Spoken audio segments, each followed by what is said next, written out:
2023년 1월 9일입니다. 월요일이네요.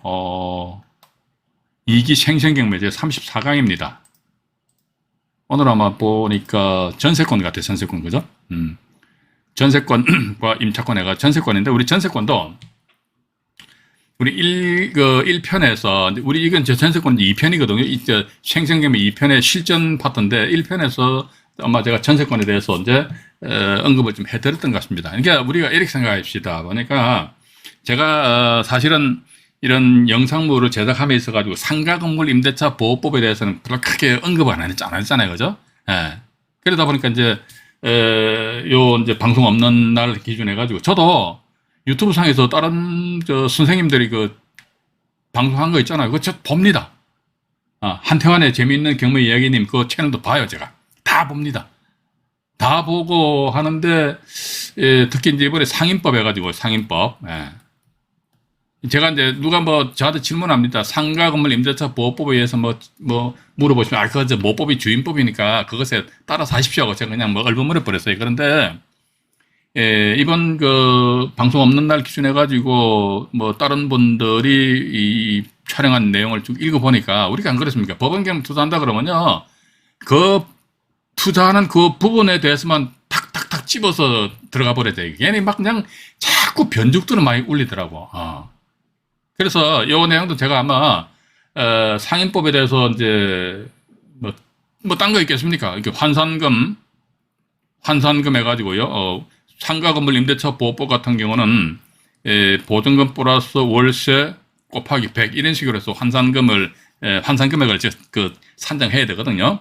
산정하는데, 또 여기서 더 중요한 게 뭐냐면, 이제, 원래 상가 건물 임대차 보호법이 2002년, 11월 1일부터, 2002년 상당히 오래됐죠. 20년도 더 됐어요. 2002년 11월 1일부로 해가지고 상가 건물 임대차 보호법이 새로이 제정해서 시행되고 있는데, 그 당시에는요, 환산 보증금 해가지고요, 보증금 환산금액 범위 내인 임차인만이 상가 건물 임대차 보호법에 의한 적용을 받았어요. 그런데 보니까 이게, 우리 상가에 대해서 입찰 참여하시는 분들 이 날짜 기억하셔야 됩니다. 아시겠습니다만 2015년 5월 13일 요거 중요합니다. 이게 2015년 5월 13일 요 날짜를 기준으로 해가지고 환산 보증 금액을 초과하는 임차인이 딸지라도 그 임차인은요 대항력이 인정이 된다는 겁니다.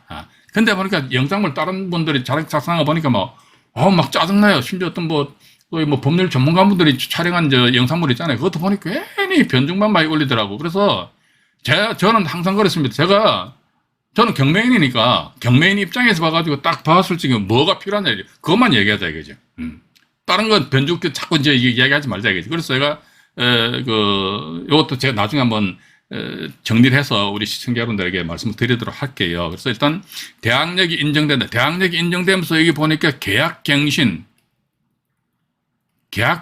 청구권도 인정이 되고, 지금 법이 바뀌가 이제 5년에서 10년으로 됐잖아요. 그죠? 그 다음에 권리금, 그죠? 이게, 환산 보증금 초과하더라도 권리금 이 부분 아마 인정이 되는 모양이에요. 근데 권리금은 지가 알아서 받아가는 것인데, 예를 들자면 우리가 경매 물건 상가를 낙찰 받았는데 보니까, 이 사람이 환산 금액을 초과해버렸어요. 환산 금액을 초과했다. 그런데, 때로는 대항력이 인정된단 말이죠. 그럼 대항력은 인정되는데 우선 변제권이 없어요. 그건 배당질차 참여가 안 됩니다. 네. 배당질차 참여가 안 된다 하더라도 그럼 결국은 이 사람 낙찰자의 인수상이 되거든요. 낙찰자의 인수상이다 보면 낙찰자는 뭡니까? 매수인이 되잖아요. 그죠? 상가 매수인이 되죠. 그죠? 양수인이 돼버린다고. 그래서 지금 계약갱신 청구권을 상가 임차인이 요거 주장을 할 수 있지 않겠느냐. 요런 부분만 우리가 어느 정도 좀 체크해가지고, 나아가면 되지 않겠느냐. 더더군다나 이 상가 건물 임대차 보호법이 개정된 것이 상당히 많더라고요. 상당히 많은데 보니까 날짜별로 있잖아요. 근데 참 안타까워요. 보니까 인터넷 여기저기 뒤져보니까 전부 다 보니까 상가 건물 임대차 보호법 날짜가 바뀐 거 있죠. 그죠? 개정 날짜 해가지고 요거 지금 제가 다 못 외워요. 이거. 전 이런 건 이제 외우기 싫어. 여러분들도 외우지 마세요. 외우지 마시고 언젠가 한번 우리 시청자 여러분들 중에서 제 사무실에 오실 기회가 있으시면요. 제 책상 옆에 보면 뭔가 느즈분하게 많이 붙여놨어요. 그래서 제가 이제 간혹가다 이제 방송하다가 고개를 90도로 살짝 돌려서 컨닝하겠습니다. 여기 다 있거든요. 그래서 딱 보니까 한 번, 두 번, 세 번, 네 번, 다섯, 여섯 번 개정됐습니다. 다섯 번, 5차 개정이 됐어요. 근데 이 개정 날짜 이걸 보니까 전부 다 뭐 담보물건 설정 일자를 기준한데 이게 아니란 말이에요. 이게 아니고 뭐 계약 체결일자거든, 계약 체결일자. 근데 전부 다 어떻게 보면 여기 방송에서 보면 전부 다 그 담보물건 설정일자, 또 심지어 경매정보지상에서도 보면 담보물건 설정일자를 기준해가지고 또 어떤 경우는 뭐니까 담보물건이 없을 경우 압류를 기준해가지고 말이에요. 막이를 해버리더라고요. 이건 아니거든요. 대항력이 있다. 그랬을 때 과연 그 사람이 환산보증은 범위 내냐, 환산보증은 범위 내 같으면 배당질자 참여할 수 있고, 환산보증은 범위 외면은 배당질자 참여하지 못한다. 지금 배당질자 참여할 수 있다. 그러면 낙찰자 입장에선 상대적으로 그 사람의 대항력은 있음에도 불구하고 낙찰자 부담이 줄어든단 말이죠. 그죠? 예. 지금 제가 이렇게 전세권을 앞두고 뜬금없이 막 이런 이야기 하잖아요. 그죠? 왜 제가 이런 말씀 드리냐니까 우리가 앞으로 이제 2023년 개묘년 금은 토끼해잖아요. 밝았습니다. 에? 작년처럼 해가지고 또 되면 안 되잖아요. 그죠? 일신 우일신 해가지고요. 자, 그렇다면 봐가지고 우리는 앞으로 이제 비록 온라인상에서 저하고 우리 시청자 여러분들과 만나지만은 그럼에도 불구하고 경매정보지에 의해서 물건을 딱 볼 적에 정말로 필요한 것만 건드려 버리자 이거죠. 예. 너저분하게 필요 없는 건 건드리지 말자. 그죠? 그런 그 의미 취지에서 말씀드렸기 때문에 이 내용은 제가 나중에 상위법에 대해서는 2015년 5월 13일 요 날짜 아시죠? 이 상가에 대해서 입찰 참여하시는 분이 2015년 5월 13일 이 날짜 모르시면 큰 문제가 있습니다. 예, 일단 여기서 이제 마무리를 확 짓고요. 그 다음에 보니까 제가 이게 이제 전세권과 임차권 이렇게 나와 있습니다. 전세권과 임차권이 나왔는데 임차권 뭐 전세권은 물건이고 이런 게 중요한 게 아니에요. 예.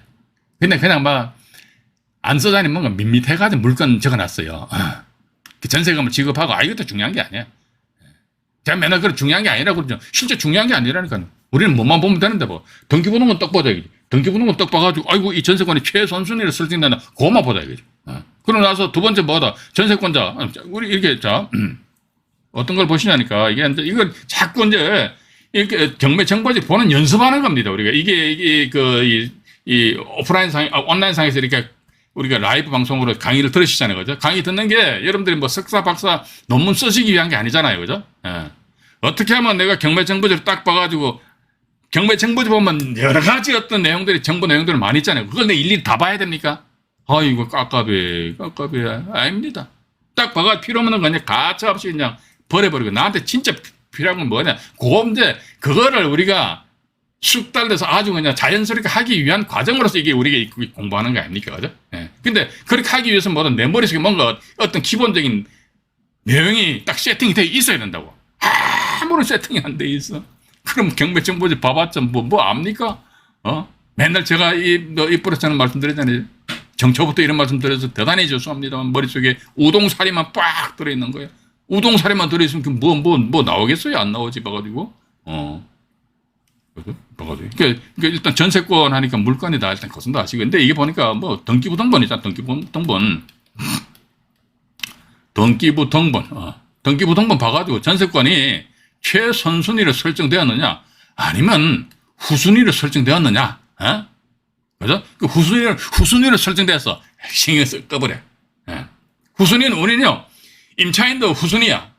즉 말소기준관리인 저당권 등보다도 나중에 전입신고해서 신경 쓰지 말아버려. 물론 그런 경우에 때로는 봐가지고 뭐 이런 경우 있을 수 있잖아요. 예를 들어 저당권이 최선순위로 설정되어 있습니다. 1순위로. 그죠? 그 다음에 보니까 임차인 A라는 사람이 전입신고를 하였습니다. 그럼 이 A라는 사람은요 저당권보다 나중에 전입신고했기 때문에 낙찰자한테 대항 못하잖아요. 그죠? 못하니까 신경 꺼버리라고. 이런 거 신경 쓰지 마요. 그런데 혹시 모른다 이게 없어질 수 있잖아요. 그죠? 혹시 우리는 항상 있는 그대로 놓고 보지 말자 이거지. 딱 있는 그대로 놓고 보는데 혹시 만약에 해서 약간 삐딱선으로 해가지고 딱 물건을 쳐다보면 이게 만약에 없어지게 되면 이놈이 갑자기 낙찰자한테 대항을 할 수가 있지 않느냐. 그럼 역시 마찬가지입니다. 후순위 전세권은 신경 써버려. 그런데 아이고 봐가지고 전세권이 후순위로 예를 들어서 이렇잖아요. 1순위에서 저당권이 설정되고 2순위에서 전세권이 설정되었을 수 있단 말이죠. 그죠? 그럼 이 전세권은 후순위잖아요. 그럼 제가 신경 쓰지 마시라고 그랬잖아요. 근데 이게 만약에 이렇게 되면 어떻게 된다? 갑자기 후순위에서 선순위를 뿅 돌았습니다. 선순위를 뿅 돌아섰을 적에 일단 우리가 두 갈래 길. 전세권도 간단하다니까 막 복잡하게 무슨 막 늦어버리게. 그래서 아마도 지금 일기 우리 라이브 방송 있잖아요. 일기 라이브 방송에 있어서 전세권은요 아마 일기 그 64강인가 65강일 거예요. 근데 우리가 2기에서는요 전세권이 34강이야. 우와. 그건 30시간을 완전히 줄여버렸습니다. 그 왜 그러냐니까 그만큼 제가 1기에서는 이게 엄청 입을 많이 털어버렸어 봐가지고. 그래서 이제 2기부터는 이제 그런 게 쓸데없는 거 말하지 말고 그냥 정말 엑기스만 찝어서 하자는 게 1기가 보니까 65강일 겁니다. 우리가 한 강이 1시간이잖아요, 그죠? 그러니까 그건 30시간 차이 나버린다고. 그렇다 해가지고 2기에서 제가 이야기 안 한 게 맞느냐? 안 해요. 이야기 다 했어요. 다 했는데 그만큼 이제 압축을 해서 말씀드렸기 때문에. 자, 등기부등본 보자. 보니까 선순위 돼 있다. 이거죠. 선순위 돼 있다. 그럼 선순위 돼 있는데 만약에 이 갑이라는 사람이 전세권입니다. 그럼 이 사람이 갑이라는 사람이 전세권에 의해서 임의경매 신청했느냐? 아니면 또 다른 제3자가 강제경매 신청했느냐? 아니면 또 갑이라는 사람 또 강제경매 신청 이렇게 할 수 있어요. 우리 이것만 체크하면 된다는 이거 전세권 해가지고. 그죠? 이것만 딱 이게 체크를 한 상태에서 나름대로 분석을 하면 간단하게 끝난다. 그래서 오늘도 제가 방송하기 직전에 현재 경매 진행 중인 물건인데요. 말 그대로 이제 제 표현대로 하면 털도 안 뽑고 먹을 수 있는 물건에가 보니까 하나, 둘, 셋, 넷, 다섯, 6건이 딱 걸리더라고. 6건이. 그것도 보니까 매각기일이 1월 말 2월 초에 잡혀 있어요. 그 나머지 또 엄청 많아요. 물건 많은데 그걸 제가 시간이 없어가지고 다 못했어요. 근데 또 그 중에서 보니까 입찰 들어가서는 안 되는 전세권 있는 물건이 있고, 그 다음에 또 보니까 이런 물건 같은 경우는 내 돈, 온 돈 다 주고 입찰 들어가야 되는 그런 물건이. 우리 투자자 입장에서는 가능하면 말이지 100원 투자해가지고 200원 버는 게 낫지. 맞잖아요, 그죠? 100원 투자해가 90원, 100원 벌면 됩니까? 안 되잖아요, 그죠? 그래서 우리는 가능하면 100원 투자해가지고 150원 내지 200원 벌 수 있는 그런 유형의 물건이 있나? 있다니까요. 그래서 아마 이건 우리 2기 라이브 방송 1편에서 전세권에 대해서 간단하게 언급을 해드렸습니다만 그때 방송 딱 들으셨던 분들 금방 캐치하실 겁니다. 그래서 이제 저랑 같이 아마 저희 채널에서 이런 라이브 방송 좀 한번 들어보신 분들은요 아마 또 뭐 우리 2기 끝나거나 또 3기가 진행될 거 아닙니까? 내용 똑같아요 봐가지고 그냥 또 들어보시고 그때는 훨씬 더 부드럽게 그냥 접근하실 수가 있고 또 너무나도 부드럽다고 그다음부터 이제 우리 채널 방송 안 보셔도 되잖아요, 그죠? 안 보셔도 된다. 일단 그렇게 보시면서 자, 그럼 다시 이제 전세권은 물권이고 뭐 임차권은 뭐 채권이고 막 이렇게 나와 있어요. 뭐 그렇구나. 임차 보증금을 지급하고 타인 부동산을 사용 용도 이런 건 외울 필요 없습니다. 그냥 이런 게 있다. 이 정도만 좀 이해를 하시고요. 그럼 제가 조금 전에 말씀드린 내용인데 이걸 다시 좀 정리를 해드릴게요. 우리는 자 먼저 경매정보지를 딱 봅니다. 경매정보지를 봅니다. 그래서 저는 과거에니까 요즘 이제 몇 년 정도 입찰 안 했어요. 이제 입찰하기도 이제 6학년 딱 접어들면서부터 이제 입찰을 아예 안 했어요. 번거로웠어. 근데 과거에 이런 전세권이 있는 물건에 대해서 강의도 하면서 입찰 들어갈 때 어떤가 하니까 제일 첫 번째 뭐 아파트 등 공동주택입니다. 아파트나 또는 뭡니까? 오피스텔, 그죠? 오피스텔 또 뭐예요? 다세대 빌라죠. 다세대. 자금이 좀 딸리면 다세대 빌라, 다세대 주택. 요거를 일단 1차 투자 타깃으로 삼고, 전세권 이건 있잖아요. 물건만 잘만 고르면은 지역과는 전혀 관계없어. 저쪽에 저 시골 총구석에 처박혀 있는 물건일지라도 보니까 이거 봐가 100원 투자지 200원 벌 수 있는 그런 물건들이 지금도 나온다니까요. 제가 뻥 안 친다니까요. 저는 지금까지 거짓말 안 해봤어요. 그래서 저는 뭐 아파트나 오피스텔 다세대 주택 등이 소위 공동주택이다. 일단 그렇게 보시면 될 거 아닙니까? 공동주택. 공동주택을 1차적으로 제가 타깃으로 딱 잡습니다. 그럼 딱 두 번째 보니까 전세권이 설정됐다. 뭐 조금 전에도 말씀드렸습니다. 전세권 설정됐는데 여기에 보니까 선순위냐 아니면 후순위냐. 후순위면 신경 꺼버려. 그런데 이 또 후순위가 갑자기 반란을 일으키가 지가 또 선순위가 될 수 있잖아요. 그죠? 대의변제 등에 의해서 팍 갑자기 나타날 수 있다고. 그런 걸 우리 감안하시는데 일단 우리가 보니까 선순위네. 선순위 같은 경우 어떻게 봐가지고 여기 보니까 전세권자 본인이 임의경매, 임의경매도 이렇게 두 가지로 나누면 됩니다. 임의경매 신청 이게 아파트나 오피스텔 다세대 주택 같은 경우는요 전세권을 설정했잖아요, 그죠? 원래 전세권은 전세 목적물은 뭡니까? 사용하고 수익할 수 있는 용익 물건이잖아요. 용익 물건. 사용 수익 용익 물건인데 이런 공동주택의 전세권이 설정되었다 이랬을 적에는 이 전세권에 의해서요 전세 목적물을 다이렉트로 임의경매 신청할 수 있답니다. 여기에 뭡니까 물권법 체결 보기에는 이게 뭐 이러한 전세권은 특수한 용익 물건이다 막 이렇게 나와 있어요. 근데 그것도 중요한 내용은 아니고 어쨌든 봐가지고 전세권인데 용익 물건임에도 불구하고 임의경매 신청할 수 있다 이거. 임의경매 신청 누가 있냐? 예를 들어 전세권자 갑이라 그러면요 임의경매 신청을 갑이라는 사람 할 수도 있고 아니면 바로 A라는 사람 이 사람 뭐다 이제 우리 편의상제 후순위로 해서 저당권이 설정됐다 하면 A라는 사람이 담보권 실행해서 임의경매 신청할 수도 있잖아요, 그죠? 그런데 두 번째 임의경매가 있으면 뭐가 있습니까? 강제경매 있잖아요. 우리 뭐 실질적 경매에서 공부 다 했잖아요. 강제경매 있다고 하는 게 역시 마찬가지 갑이라는 사람이 아이고 자기가 아파트에 전세권을 설정하였는데 지가 담보권 실행에 의한 다이렉트로 임의경매 신청하면 되는데 강제경매 신청하려면 갑이라는 사람이었으면 번거롭잖아요. 왜? 그러니까 집주인을 상대로 전세금 반환 청구 소송 제기해야 되잖아요. 그죠? 전세금 반환 청구 소송 제기해가지고 법원으로부터 판결문 받아가지고 그 판결문 가지고 전세 목적물에 대해서 강제경매 신청한다 이거죠. 이런 경우 간혹가다 있습니다. 그러니까 어떤 경우 보면요 전세권을 아파트나 다세대 같은 물건에 공동주택에 전세권을 설정하였음에도 불구하고 전세권자는 말이죠. 지가 나는 공동주택에 전세권 설정했으니까 뭐 소송 필요 없이 막바로 임의경매 신청하면 된다고 안정일에게 얘기했어. 그래서 난 임의경매 신청할 거야. 제 말씀 100% 다 믿으면 안 됩니다.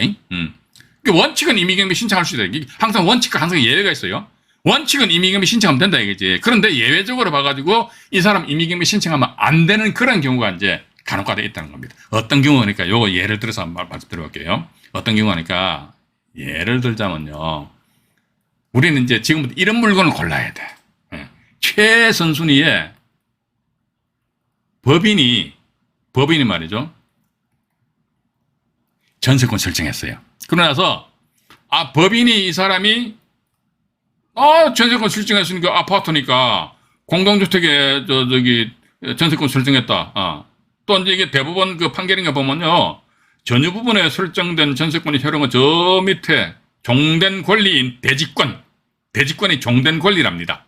종된 권리까지도 전세권 효력이 미친대요. 그러면 전유 부분이니까 건물이고 종된 권리인 대지권하면 땅이잖아요. 그죠? 따라서 전세권 효력은 토지 및 건물 전부에 대해서 전세권 효력이 미친다. 그럼 우리는 토지 건물 전부에 대해서 전세권 효력이 미쳤을 경우는 그때는 이게 공동주택이 아니라 단독주택 이런 것도 있잖아요.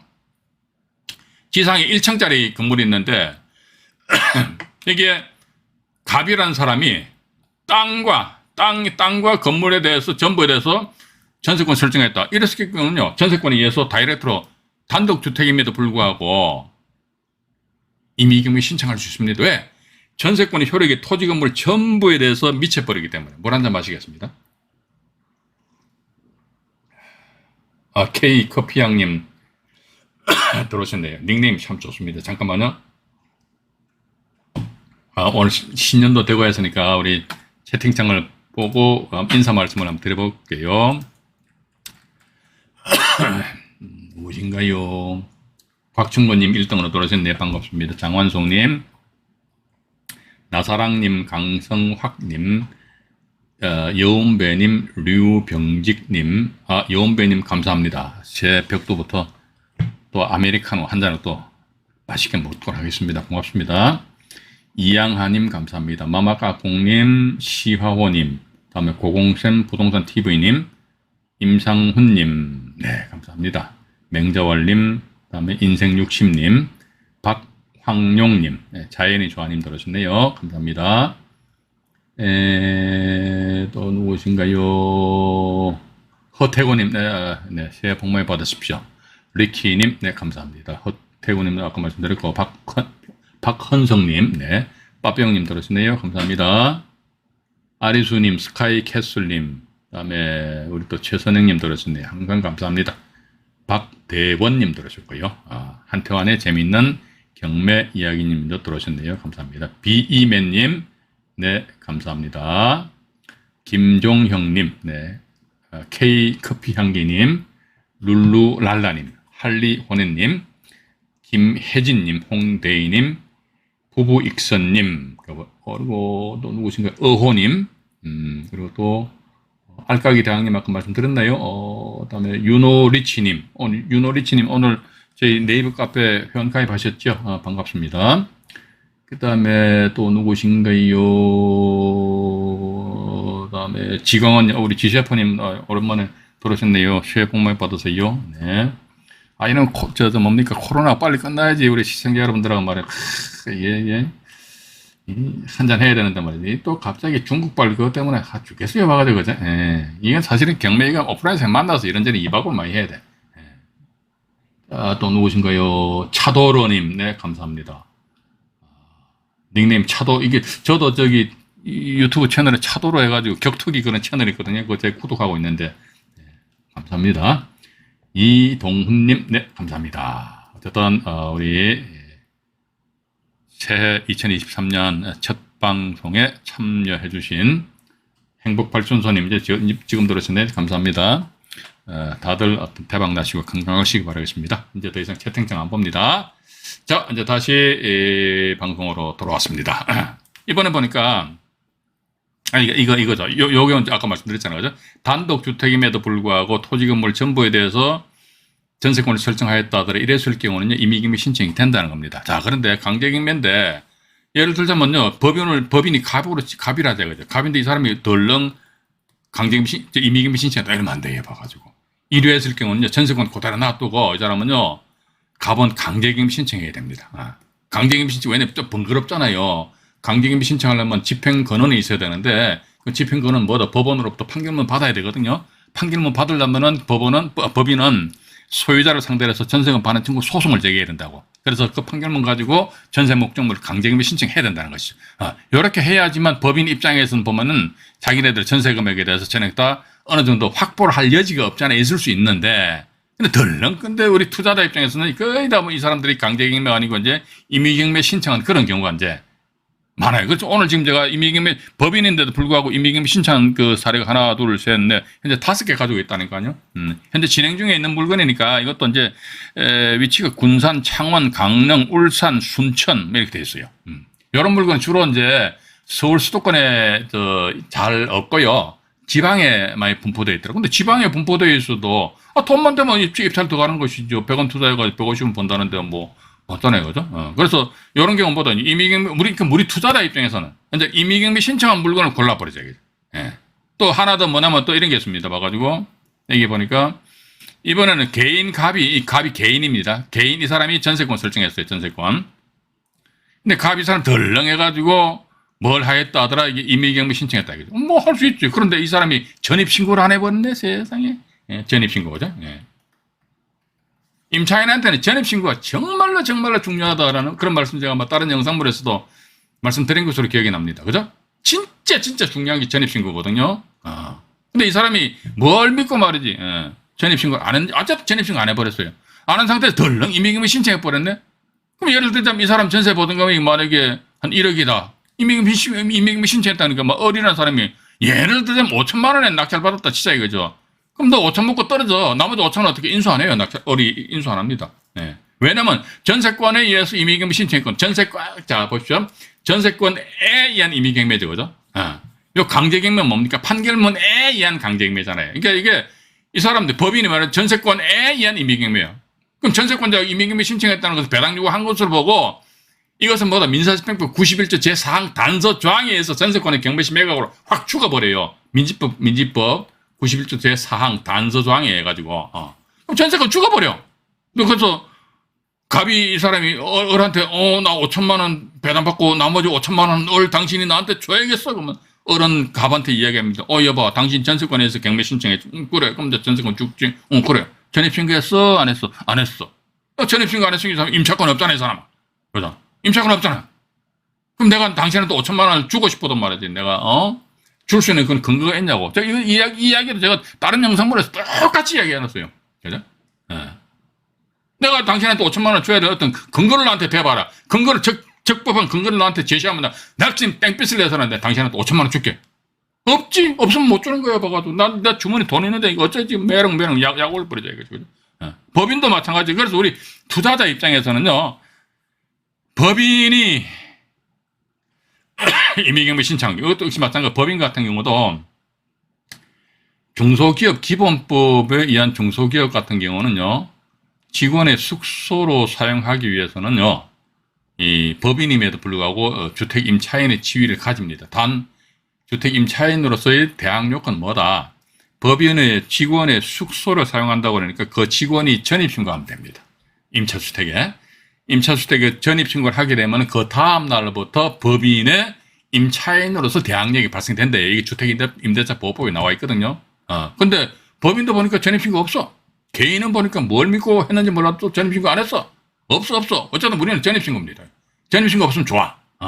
이런 식으로 해가지고 보시는데, 그래서 어떻게 보면 또 이게 예를 들어가 이 갑이라는 사람이 전세권자, 이게 법인입니다. 이랬을 때 이 사람들이 강제임대 신청해야 된다. 왜? 그러니까 자기 전세금은, 요거는 전세권자 입장에서 말씀드리는 겁니다. 전세권자 입장에서 보면은, 요 지금 현재 제가 말씀드린 게 전세권 전반적인 것도 정리를 해야 되는 겁니다. 그래서 전세권자 입장에서 보면은 이 사람은요, 자기가 만약에 법인이다. 근데 전입신고 안 했어. 근데 자연인 개인입니다. 개인인데 전입신고 안 했어. 근데 덜렁해서 임의금이 신청한다. 완전히 법은 멍텅구리요. 근데 이렇게 임의금이 신청하는 경우는 뭐 봐가지고, 아마 이분들은 이제 법원 앞에 가게 되면 법률 전문가분들 많이 계시잖아요. 그분들한테 가가지고 저기요, 전세기간이 끝났는데요, 집주인이 전세금 안 주는데, 그럼 당신 뭐예요? 나 전세권자인데, 그래, 전세권 설정 계약서 있지요? 여기 있지요? 그러니까, 이거 막 임의금이 신청해버려. 아마 대충 그렇게 이야기하는 것 같아요. 그러니까 임의금이 신청 들어오는 것이죠. 제가 만약에 상담하는 입장이라면 딱 봐가지고요, 당신 전세금 이랬는데 전입신고 안 했네. 임의금 신청하면 안 됩니다. 절대로 안 됩니다. 그럼 어떡한다 들어봐가지고 조금 번거롭지만은요, 전세금 반환 청구 소송에 의한 판결문 가지고 강제임금 신청하십시오. 특히 이제 전세금 반환 소송 관련해가지고는요, 이게 사건이 신속하게 진행이 된답니다. 저 들은 바로는. 이거 당연하잖아요. 완전 명명백백한 사실행위잖아요. 그죠? 전세기간, 계약기간 언제 시작해서 요때, 언제 끝나서 요때. 그럼 집주인 당신 전세금 줘야 될 거 아니야? 예. 왜 안 줘?